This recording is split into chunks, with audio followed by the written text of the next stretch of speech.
Shabbat de l'année, Parashat Nitzavim Veler, on va voir ensemble la clé pour réussir Rosh Hashanah. Alors vous savez forcément, on lit toujours Nitzavim avant Rosh Hashanah, c'est une takana de Ezra, comme ça ramène Tosfot. C'est pas que Kitavo, mais c'est également Nitzavim. Et donc forcément dans Parashat Nitzavim, il y a des allusions au jugement de Rosh Hashanah. Atem Nitzavim, vous êtes debout, ça veut dire vous allez être jugé. Ayom, Ayom dit le Zohar, dès que vous voyez Ayom, aujourd'hui, c'est là que c'est le jour de Rosh Hashanah. Donc clairement, on voit dès les premiers psukim une allusion, vous êtes debout.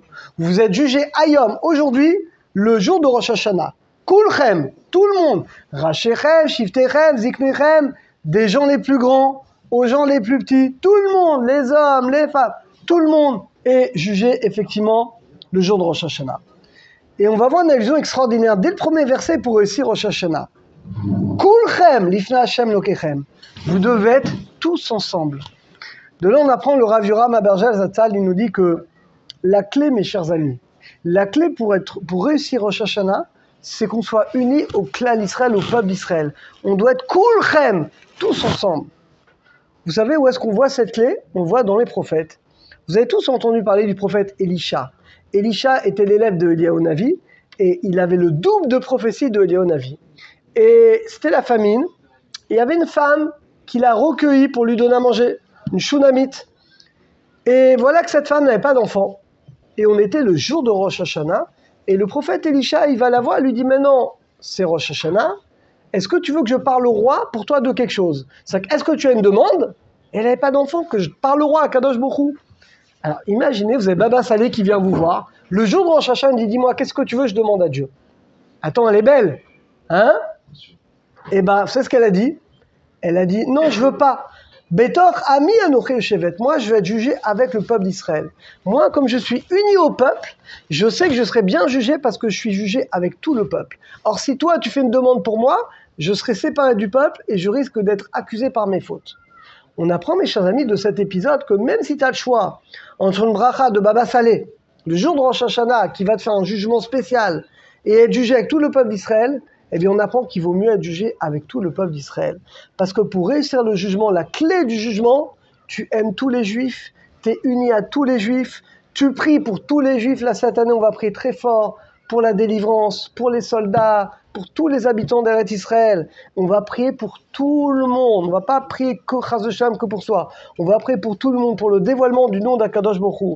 Eh bien, mes chers amis, ça, c'est la clé pour aussi Rosh Hashanah. C'est de prier pour tout le monde, d'être unis à tout le clan d'Israël. Et si Hachem, il nous juge, nous seuls, on est mal barrés, mais s'il nous juge avec le peuple d'Israël, avec les mérites de tout le monde, alors Bézant Hachem, eh bien, on va réussir. Vous savez qu'on va sonner le shofar. Pourquoi on sonne le shofar? Alors, le shofar, vous le savez, on va le dire dans le Moussaf, ça vient appeler le srout de Akedat Yitzhak, le srout de Yitzhak Avinu. Et là, je vais me poser la question, pourquoi on rappelle le srout de Yitzhak Avinu à Rosh Hashanah, à part la Akedat Yitzhak? Alors écoutez bien, qui va nous sauver à la fin des temps? Eh bien, c'est pas Abraham, c'est pas Yaakov, c'est Yitzhak Avinu. C'est une Gemara dans Shabbat, peut-être à Moudbet. La Gemara dit qu'à la fin des temps, Hachem, il va aller voir Abraham, il va dire, tes enfants ont fauté, je vais les détruire. Qu'est-ce qu'il dit Abraham? Détruis-les pour la sainteté de ton nom. On est très étonnés. Comment Abraham, à Moud Chesed, il parle comme ça? Alors après, Hachem va voir Yaakov, c'est le plus grand Yaakov Avinu. Il dit, je vais détruire tes enfants, ils ont fauté. Yaakov, il dit, détruis-les. Où est la miséricorde d'Abraham? Yaakov, on ne comprend pas. Il va voir Yitzhak. Yitzhak, pourtant, c'est la tribu de rigueur. C'est lui qui va nous sauver. C'est ce qu'il va dire. Il va dire, mais Hachem, pourquoi tu veux les punir? Combien ils vivent? 70 ans? Ok, les 20 premières années, ça compte pas vraiment. Il reste 50 ans. La moitié du temps, il dort, il mange, il faut pas, il reste 25 ans. Eh bien, viens, on fait moitié-moitié. Moi, je prends 12 ans et demi, toi, tu prends 12 ans et demi. Il a fait le juif, il a négocié. Sinon, par le mérite de Akedat Yitzhak, je prends les 25 ans sur moi.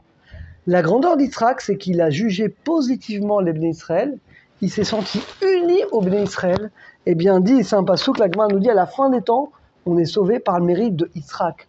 Pas par le mérite d'Abraham, pas par le mérite de Yaakov. C'est quoi la grandeur d'Yitzhak? Eh bien, on voit, il s'est senti uni à nous beaucoup plus qu'Abraham et Yaakov, et il a jugé les Juifs, même quand ils fautent, positivement. Vous savez, un deuxième exemple, mes chers amis, tout le monde invoque Rabbi Meir Balanès. Et là, on peut se demander, mais qu'est-ce qu'il a de plus que les autres rabbis? Quoi, Rabbi Akiba, il était plus grand que Rabbi Meir. On n'invoque pas Rabbi Akiba tous les jours, Rabbi Udanassi. En fait, c'était des Tanaïm qui étaient très saints. Mais pourquoi Rabbi Meir, on l'invoque plus que tout le monde? Il y a des gens qui allument tous les jours des bougies, ou tous les vendredis, tous les Rosh Chodesh. Il y a plein de minagim, t'as perdu quelque chose, et là, Ademir, Adeni. Toute la journée, on invoque Rabbi Meir. Vous savez pourquoi? Il y a une raison. Rabbi Meir, il tranche dans la Gemara, dans Kiddushin, c'est d'ailleurs le seul cas où la halakha est comme lui, que les Bnei Israël, même quand ils fautent, même quand ils sont des Rechaïm, Nikraim Banim. On est toujours appelés les enfants d'Hachem. Alors que les autres sages, ils disent non. Quand on est tzaddik, on est le fils d'Hachem, mais qu'on n'est plus tzaddik, on n'est plus son enfant. Rabbi Meir, il dit dans Benkar ou Benkar Nikra Banim. Il dit même un juif qui est rachat, il fait toutes les fautes, il reste le fils, c'est un fils rebelle, mais c'est un fils quand même. Comme Rabbi Meir, il a été capable de juger positivement les Bnei Israël comme Yitzhak, c'est pour ça que c'est lui qui nous défend. Et dit le Harizal, vous savez que Rabbi Meir, tout le monde, les tzadikim sont enterrés allongés. Il dit le Harizal que Rabbi Meir, il est enterré debout. Vous savez ça? Pourquoi? Il dit parce que dès qu'il va revivre, première chose, il est là, comment je peux aider mes frères juifs? Comment je peux les aider? Comment je peux bien les juger? Eh bien, mes chers amis, on a la clé pour réussir Rosh Hashanah.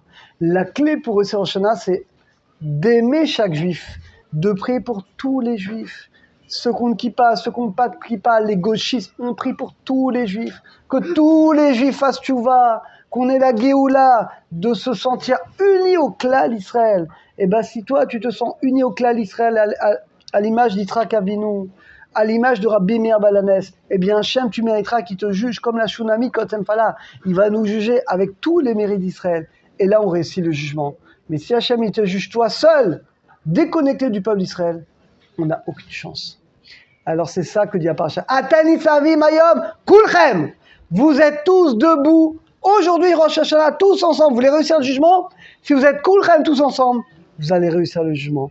C'est ce que je voudrais vous souhaiter à chacun d'entre vous, à chacun d'entre nous, qu'on ait le mérite de travailler l'amour qu'on doit avoir pour chaque juif, le fait de juger positivement chaque juif, et par ce mérite qu'Hachem nous juge positivement, et qu'il inscrive chacun d'entre nous, tout le clan d'Israël, une Shana Tova, et qu'il nous inscrive dans le Sefer, Chaim, Tovim, ou Shalom, Shabbat Shalom à tous.